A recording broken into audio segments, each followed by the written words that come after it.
figure out what's going on. Alright, so off the top, let's do some housekeeping. My name is Justin. I'm with a company called SmartDrive.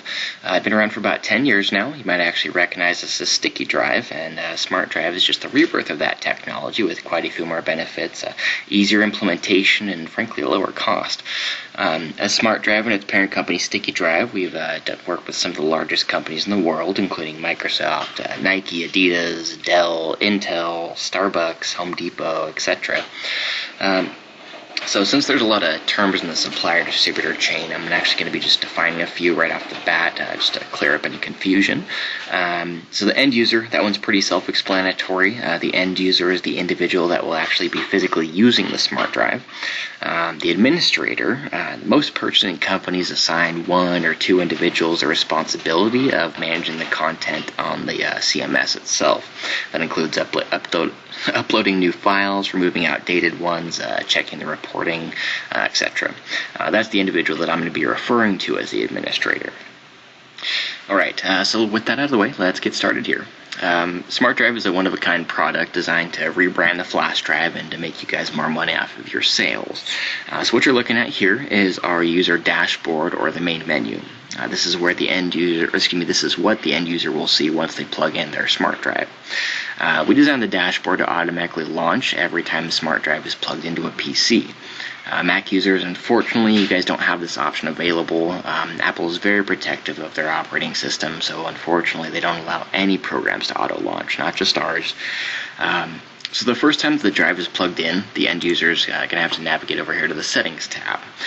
Notice the box that states automatically start and update files on my drive. Once that box is checked and OK is clicked below, the system is going to ask them to download a very small file. That file is about 60 megabytes in size. What that file does, it allows the SmartDrive program to actually automatically launch and automatically check for any updates that need to be done to the file set upon the USB being plugged into an internet-connected device. So presumably you guys are pretty familiar with branding on the outside of the USB, but one of the more increasingly helpful tools that SmartDrive brings to the table is the branding on the inside of the USB. You'll see here in the top left-hand corner, we can include the purchasing company's logo. That logo is actually turned into a clickable link that, once clicked, will direct the end user to any site that the purchasing company chooses. This build that we're looking at right now is just my sample build, so it'll direct us to smartdriveusb.com, but that can be customized to take the end user to any website that the company chooses. Could be the home page, could be the e-commerce site for ordering, anything, it doesn't matter. We do that because companies nowadays are increasingly hosting their own e-commerce sites where they want you to buy their products from their website. So we included the clickable link to accommodate that. What it does is it drives traffic right back to the company's website, which results in more business. And who doesn't want more business?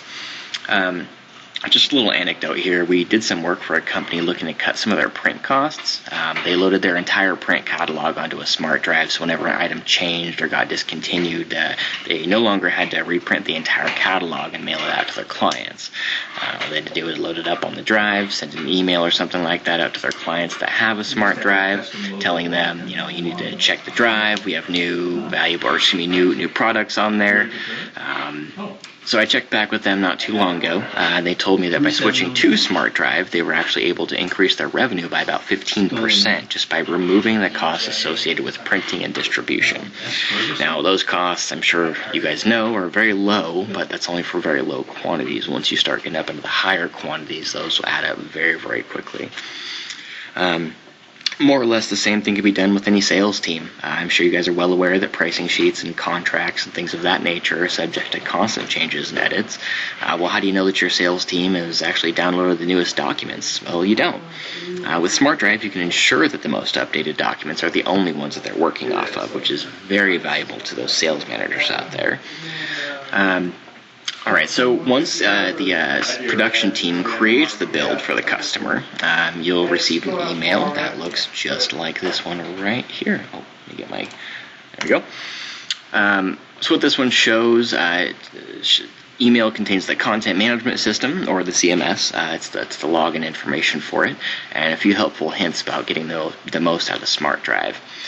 Basically, this just suggests using Google Chrome to access the CMS because it works the best.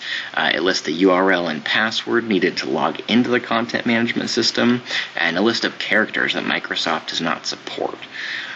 So when saving files to the CMS, well, really your computer in general, so this is a good rule of thumb for anything, but specifically for the content management system, when you're naming files, they cannot contain any of these apostrophes or ampersands or commas or anything like that. Again, these rules are set by Microsoft, and unfortunately we don't have any control over that. However, it is a very important rule to pay attention to. So once you actually receive this email from us, we suggest sending it to your clients after the order has actually left the facility. We suggest that because if you send it to them while you're still working on the order, they're more than likely going to log into the website and poke around a little bit. If they change something on there, a file set, and then it ships out, there's going to be a download time as soon as the end user plugs it in for the first time, and nobody wants that. So just to make things easy, just don't send it to them until after the order actually ships. So let me log into this here really quick. Copy. Take me there. Oh, I'm already logged in. Look at that. Okay, so this is the content management system that we're looking at right here. This program is extremely easy to use. If you can upload a photo to Facebook, you can update the CMS. I'm sure some of you out there have experienced some issues with the preloading process, such as the customer emailing you frantically about a change in one of the files that need to be preloaded. You call up your supplier there and realize, oh goodness, the order is already shipped out. Nothing you can do at that point. Well, if you had SmartDrive on there, or next time they place an order, what you can do is send them the content management system login information and have them do it themselves. Saves you time and money. Also, if something on the drive is incorrect, that's not falling on you any longer, which is fantastic. This is a new feature right up here that we added not too long ago. What this does is it shows all of the builds associated with the customer that is ordering them. So say they have 3 separate orders, it'll show all 3 orders right here. They have the option to renew them whenever they so choose. All they have to do is click this box and hit renew. This will pop up, fill in some information about the order, and then a member of the supplier there will go ahead and reach out to you to collect a PO.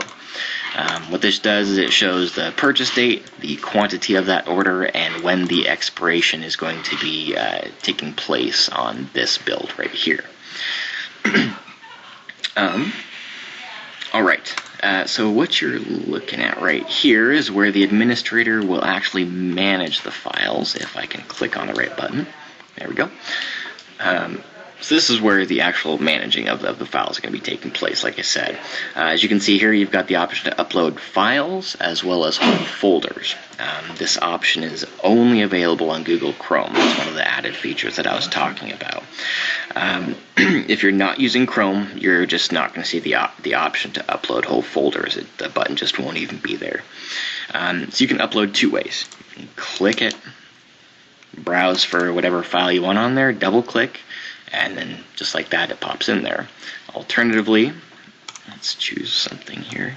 You just drag it and drop it. Again, very simple process. So if we go back to our our dashboard right here, click check for updates. Very quickly they get updated into the flash drive here. Removing them, just as simple. Go ahead and double click click the ones you want to delete, click delete. And then when you go back to your main menu, click check for updates, they are gone. Simple as that. So that takes us to the reporting features. These are the fun extras. So as I mentioned earlier, this is just my sample build. So the numbers are going to be a little bit wonky here. Basically, I just didn't want to go through the process of creating an order for every sample that I sent out. So that's why you see the kind of skewed numbers here. Don't worry, that won't happen on normal orders, I promise. So this tab, like I said, is the use report summary. It shows you how many USBs have been ordered, how many have been activated, and how many times on average each user is using the drive. That's what these numbers up here represent. So out of X number of USBs ordered, X number of them have been used, and each user has used the drive on average X number of times. This information gives you an idea of how active the end users are in regards to your SmartDrive order. The pie graph down below shows the exact same information, but it just puts it into a visual format for those visual learners out there like myself. The bar graph over here to the right shows the frequency of use. The y-axis, which is the vertical axis, lists the number of users, while the x-axis, that's the horizontal axis, lists the number of times the drive has actually been used by that person. So X number of people have used it once, Y number of people have used it twice, Z number of people have used it 3 times, and etc., etc. This link activity down here at the bottom is pretty valuable here. As you recall, this logo in the top left corner is a clickable link. If you'll notice, it shows 12 at this point. If we click on that link, it'll take me to our website. I will navigate back to my content management system. It still shows 12, but I haven't refreshed it yet. So once I do hit refresh, it jumps up 1 to 13. So these are all live, real-time stats, which is quite beneficial. Let's see. So this part is quite important, so pay attention to this pretty closely. The actual usage of the drives heavily depends on the content that is actually being pushed out to the customers. If your client loads up a bunch of information that is completely irrelevant, the drives in all likelihood will not be used very much at all. Usage also depends heavily upon the end user being informed of the updates that have actually taken place. So some companies let their end users know that, hey, every Wednesday we're going to be updating your drives with new valuable information, so be sure to check in at least once a week. Others just send out an email blast or just whatever works best for their business structure. But if you just send them the drive and don't keep in touch about it, the usage rate will absolutely reflect that.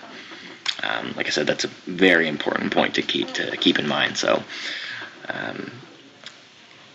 all right. So the next tab we are looking at is the user adoption rate page. This pretty much gives some insight as to how quickly the end users are actually activating the USB. So in a nutshell, it shows how excited that they are to get their hands on the information provided to them by the administrator. We found that there's 2 ideal ways of distributing the drives. First one being to distribute them all at once.